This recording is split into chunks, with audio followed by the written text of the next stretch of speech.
দর্শক, দারুণ সুখবর। বাংলাদেশ বনাম হংকং ম্যাচটি আবার আয়োজন হতে যাচ্ছে। তবে এই ম্যাচকে ঘিরে তৈরি হয়েছে তীব্র বিতর্ক।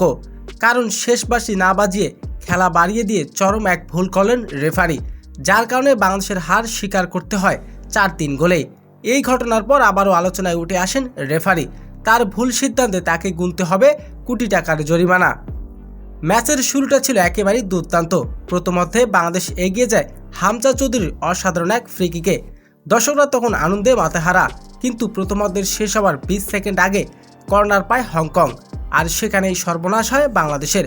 কর্নার থেকে সমতায় ফেরান হংকং। দ্বিতীয় অর্ধে এসে ভুল পাসের কারণে ভুলের মাসুল গুনতে হয় বাংলাদেশ দলকে।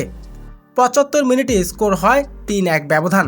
তবে সেখানেই শেষ নয়, বাংলাদেশ আবারও ঘুরে দাঁড়ায়। 83 মিনিটে জামাল ভুঁইয়ার নিখুঁত এক ফ্রিকিক থেকে মোরসালিন গোল করে ব্যবধান কমান।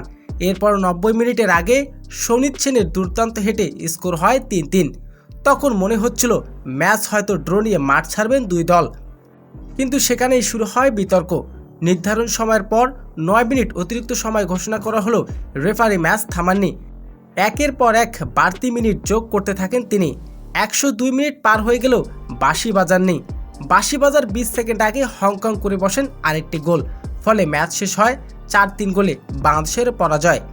বাংলাদেশ দলের কর্মকর্তা রেফারিরা এই সিদ্ধান্তে ক্ষুব্ধ প্রতিক্রিয়া জানিয়েছেন। ম্যাচ শেষে তারা জানান, রেফারিরা ইচ্ছাকৃতভাবে হারিয়েছেন, নিয়ম ভঙ্গ করে আমাদের ম্যাচটি কেড়ে নিয়েছেন। এই ঘটনায় ফিফার কাছে আনুষ্ঠানিকভাবে অভিযোগের দাখিল প্রস্তাব করবেন বাংলাদেশ ফুটবল ফেডারেশন বাফুফে। অভিযোগ প্রমাণিত হলে রেফারির বিরুদ্ধে কোটি টাকার জরিমানা এবং ম্যাচ পুনরায় আয়োজন করা সম্ভব হবে।